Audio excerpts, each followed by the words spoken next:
Hello everybody, this is video I think number 3. So the last video we had a hole in the ground and I was explaining how and why the steps go in, so for the liner and so on. And I'm going to show you now that the liner's in, I'm going to show you not only how the steps have come in handy, and in the next video after this one you'll see placement of the river rock and the different grades of it, because you never put in one size stone, otherwise it looks goofy. It looks very unnatural, so we'll have different grades and the steps will hold that. Also, we're going to have smaller rocks in place to fill in the holes here around the bigger rocks. Right now what we have is the meat and bones, and now we have to put on the muscle and the skin. So here inside the fountain, I'm going to climb inside the fountain and I'm going to show you something. Okay, so here we have the liner, and in the corners we had to gather. See here, had to gather over because I had to fold inside here nice and neat. That's really important. So I gathered one way and I gathered the other way. It made a neater fold. Also, what I'm lifting right here is not actually the water retaining liner. What this is a protection for these boulders, because sometimes the boulders will have like some flaky pieces, or they'll have points on the bottom. We try to chisel everything off. We wash everything off to make sure that it's clean. There isn't anything that's going to get poked through the liner. But then we look and then we try to find everything, but we can't be exactly perfect. So what we try to do is, I've got 2 layers of liner here underneath, and that will protect the main liner which holds the water. Okay, so under all my big rocks, I'm going to pull up another one so you get an idea. Here's another one. Underneath all my main rocks, I've got 2 liners, 2 pieces of liner that goes further out than the stone itself, because that's really, really important, because around it we're going to want to decorate.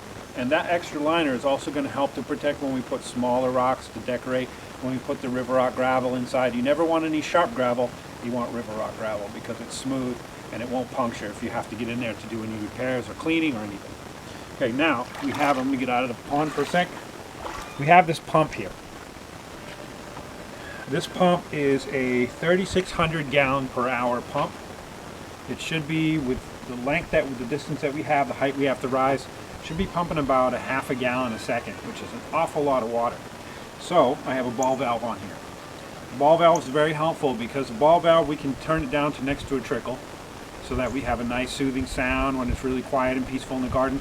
If we have, example, a party or something, and you have a lot of people and you still want everybody to really hear the fountain quite well, we just turn this back up so there's a lot of pressure coming out of the stone itself and a lot more water. We do want a lot of water coming out of this fountain because, as you can see, our boulder, and I'm going to explain where the water, you will eventually see the water coming from. The water's going to be coming from underneath this capstone. This stone has not been decorated yet. We have all little decorations to do, but water will be coming here.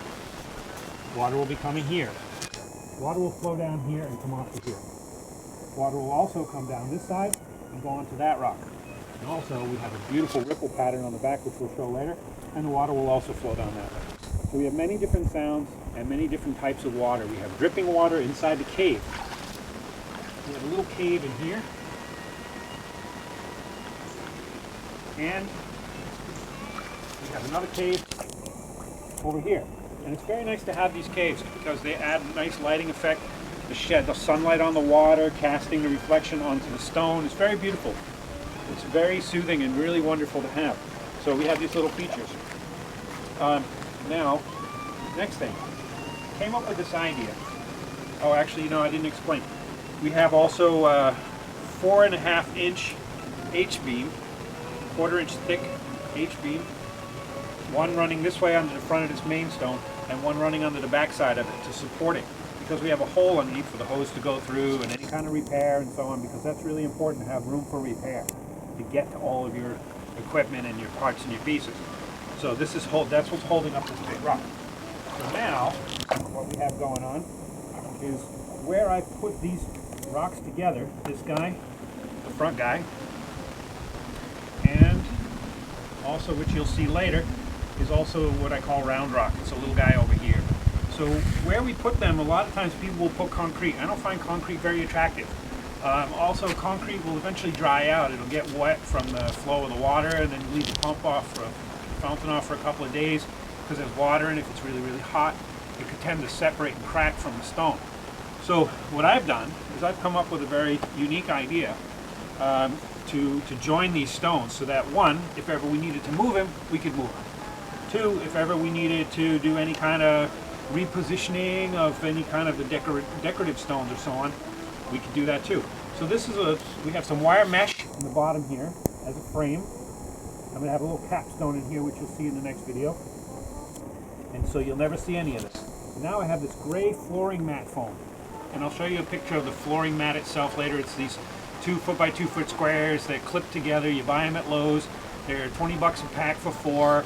And boy, they are useful for everything. For knee pads, for this sort of work where you fit it right very neatly into the grooves. Can you bring the camera a little bit closer, Karen? Come around this side so they can see the... I did. Okay. So this way, this piece, flexible, removable, repairable, and very inexpensive if ever you have to replace it. And it cuts so easy. So when you're doing pattern work, you just lay it in a hole, you press it down, you lift it up, and you see that there's lines on the other side. Just cut those lines. And when you're done on the side over here, you have it flat like this, you want to do a bevel cut. So all the edges like that are all cut on an angle. So it fits better, and when the water presses down on it, it presses against the stone very beautifully. There's no resistance, there's no extra splash or spray. And you have to be very careful of splash because, you know, our liner only goes just so far outside the hole. And that's another very important thing. When you're making your fountain, I like to have about 16 inches to 2 feet outside the hole. I also like to have the outside of the hole bevel backwards, because this way if there's anything that runs over, it runs off and away. If we get anything flowing away from the house, it'll hit that little mount and it'll flow away also. Okay. Now let's talk about the steps. Here we have a step. You can see the little edge here. Watch my foot, goes down, there's a step. Now we have another step that goes down here. And these steps are super helpful because it prevents the liner from sliding. So you put heavy rocks on it, you start walking on it, you put your little decorative rocks and your little gravel in there and so on. It starts to pull on it. And what it does is it makes extra wrinkles that you don't need, that can cause a problem. But also, when you have these steps, you don't need big rocks to decorate. You can make the rocks step up like this. One, next, another rock, and it meets the step. When it meets the step up here, if you want to go further, you can angle the rock back, or you can put some small rocks underneath it, some gravel, and stack another rock on it, so you make like little shelves and things. You create different little caves and different dimensions. Okay, now we're also going to talk a little bit about inside here. I have a deeper hole here. And the reason why I have a deeper hole here is because that pump goes inside this hole. Afterwards, we're going to have another piece like the patio, another piece of bluestone, Pennsylvania bluestone that's going to go across here. Leading from the patio, this liner will get cut back. The patio is right here. All that liner will eventually get cut back, but I have to have the lip up so that water doesn't come out, so we don't have it undermining the patio. But right now, it's not ready to be trimmed. So what will happen is from here out to about here, we're not sure yet if we're going to make it straight or if we're going to make it rounded out and round back in, which is what I think is what we're going to do. It's going to be really elegant. You can walk out to the fountain, you can sit on the edge of the stone, you can put your feet in the water. Really fantastic. You can also kneel down on this thing, and your pump is right underneath, because you always have to have full access to your pump, because you have to remove it in the wintertime, you have to clean it every once in a while so it doesn't clog. You also have to make adjustments on the ball valve, which is attached to the pump. So if you kneel down on this thing, you can just reach under less than a full forearm's distance, and then you can reach everything that you need to reach. Easy change for the winter time, preparation for the winter, and also easy adjustment for the ball valve in case you're having a party or something and you want more sound. Okay, so again, steps, very important. Step, step, step. My steps are generally pretty small. We're looking at sometimes 8 inches is really pushing it. You can get away with an 8-inch step, but you can get away with giant steps if you have really big rocks. But when we're using the decorative rocks to fill in all the empty spaces, then 4 inches, 6 inches, 2 inches, these are some nice shelves. First, draw your design and make it like a topographic map. You know, you make the lines, and inside the lines all the way around the shape is right what elevation you want it. It's really going to help you to plan so that you know for plants or This pond's not going to have any plants. We're going to have chlorine in this one, so we're not going to have any animals or anything like that. But if you want to have plants and make little squiggly lines like a little apple tree when you're in elementary school drawing kind of thing, just an aerial view drawing and plot it all out so that before you start digging a hole and have to redig and reshape and reform, you make that topographic map. Topographic map, you take it out, keep it on a rock next to you, and then you mark your lines with an edging tool, and then you take away the shovel. Hit it with a square shovel, pull that away, and now you have your shelf all the way around. So between the liner and the earth, we have sand, which is very important. We've got about 2 inches of sand in there to help to protect the liner because we'll be walking on it a lot. So not only do we have, again, this extra layers of liner down here, but we also have the sand that will give also to the shape of the rock to a certain degree. And what that helps to do is it helps to make the rock stable. There is no movement on these guys. So we're going to do a little walk around, just give you the idea of what this fountain really looks like all the way around. And right now you're seeing a lot of black, and like I said, we have the bones right now. We don't have all of the small decorative details. So here's a little hint that I like to have, is that I like to put in all the big stuff and skip the medium and small. Go right to the small, to the river rock gravel, and I go with 2 to 3 sizes. Usually I go like a 3/4 river rock gravel, and then up to like 1.5 inches, and also sometimes some pea gravel. Pea gravel comes in buckets at the end. You just throw it in place, and it'll hit the spaces between the different size gravel, and it'll trap itself in there just like it would with nature. Okay, so that comes last, and then the last step. That's when you look at everything and you say, now I want to fill in space. So you take some small rocks, you know, maybe like about yay big, small, whatever.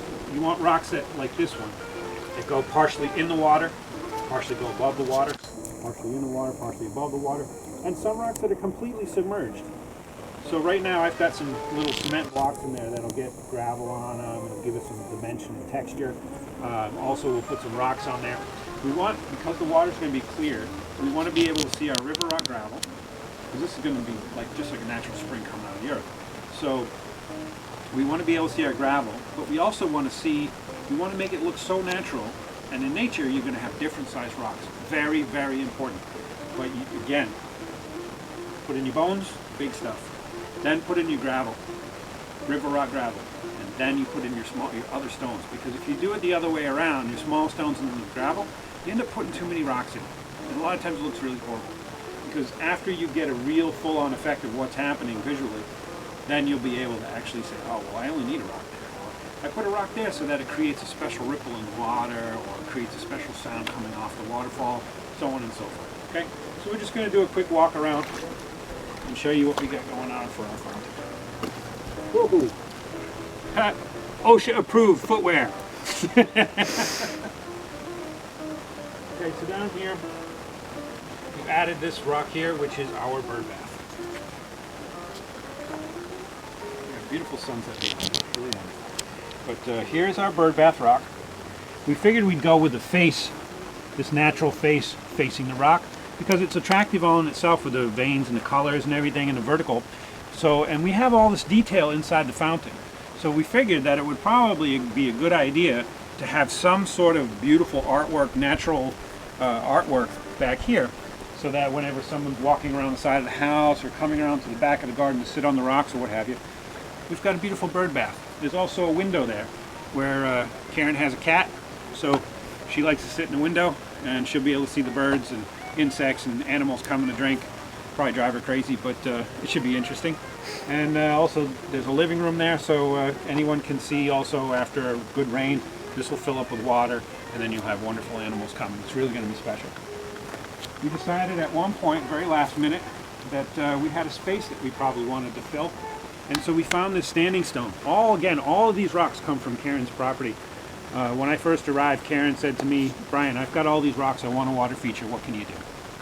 So I had a big challenge. I had to be able to go all the way around all the property, and it's a pretty good sized property. And I had to select every single one of these rocks and design and position them. So Karen really helped a lot. She's been really great.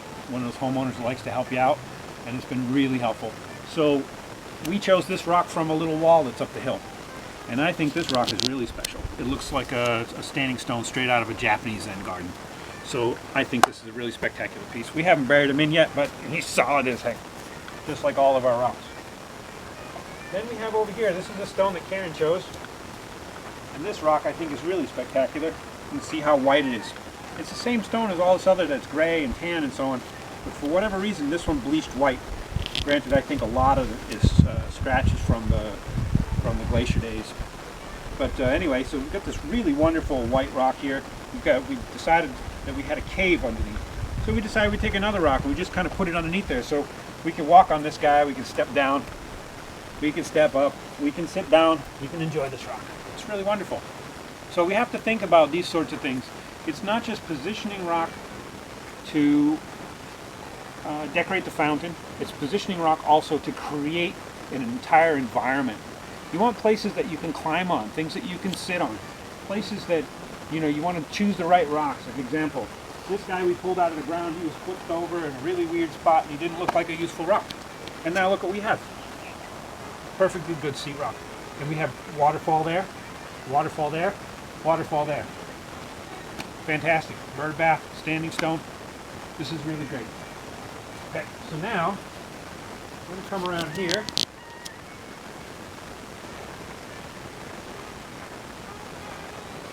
And I'm going to show you the little foam detail I did here too. Again, fitting this space, the hollow spaces, the holes where the water, if it trickles off, it would disappear behind the rock and we wouldn't get this sound and we wouldn't get this detail we want. So I just stuffed it with the foam. I put a little metal mesh under, put the foam underneath, and then I'll put gravel on top of it. I'll put the river rock pea gravel on it and river rock gravel on here. So when it comes down, it won't wash it off because it cups up at the ends. So the rock will sit in there and it'll flow over and then the water will go exactly where we want it to go. This is really spectacular, really easy. And let's see, anything else we should talk about here? Tonight we're going to be hooking up the pump and giving it its first test run. We might videotape that, I'm not sure. And then we come over here. You can see there's actually one spot that's a little bit low. This helps us to know what water level we actually have, so that when we start placing other rocks in all around for the decorations, this guy will tell us when we're getting out of control, when we're putting too much, okay? So this is a really valuable tool. So, oh, and also on the iron beams here, on the H-beams, I have rubber. I folded, if this is the iron beam, I folded the rubber over it like this, and then I wrapped it with more rubber. Because generally there's some sharp edges on those, on the ends of the H-beams, or the I-beams, or whatever you're going to use. And so, H-beam's generally the best because it's an even thickness all the way through. So this will protect the liner from any pressure because that's a 3-ton boulder, the main boulder for this fountain. This rock is a 3-ton rock. So we've got a lot of pressure on there. Now, something else that I did, I'm going to explain the layering that I did. So I put cinder blocks underneath, solid cinder blocks. And the iron beam is running this way, horizontally. The cinder blocks are running vertically. So this way they take the pressure, okay? So wider than the beams. And then I put that foam, the same foam, the flooring, foam flooring. I put that same foam. Then I put the liner, which is holding the water. And then I put more of that foam. And then I put the iron beams. And then when the weight of this stone went down onto that foam, it just compressed the foam. It doesn't have a risk of cutting into the liner, which is really fantastic. This flooring I use for knee pads, for work. I'm a professional stonemason of 27 years. And let me tell you, knee pads, they don't make them good anymore. They fall apart. They're garbage. They don't feel comfortable. You got strap pains. If you do this work, you know what I'm talking about. So I use these flooring knee pads, 20 bucks for a pack of 4. I've had my knee pads, I double them up two pieces. Actually, I take one 2-foot square, cut it in half the long way. So I have one, so each piece is 1 foot by 2 feet. And then I just double them up and I just slide them over wherever I'm working. I've had those same knee pads for 8 years and they're still functioning and they're probably going to give me another 4 or 5 years out of it. So really fantastic. Okay, so here's our capstone. This capstone we also, once again, found in the garden. And you can see the little holes here, little holes back here. We're going to have this is a really wonderful little cascade fountain. It makes the trickling stream sound. That kind of, I can't even make the sound because it's just so special. So we'll have water coming out of here, water coming over here, water coming out of here, water coming down here. And also we have holes up here and here for the main two water features that you'll be seeing from the house. And we have our little fitting inside. I don't want to lift the stone, it's a bit heavy, so we've got it's a cross-shaped fitting. So water's coming out from the top, left side, right side. And then what we do is we just twist it and adjust it as we need it. Once we turn on the pump and we see the water coming out, then we can adjust that so that we know it's shooting the water in the right direction. And then after that we'll chisel. We'll chisel on the spaces around underneath the capstone so that we can get the water to flow exactly how we want to. So this will be a real wonderful work of art, and when you see it in the end, you're going to be awed just like we will be. So I guess that's probably it for now. Thank you very much.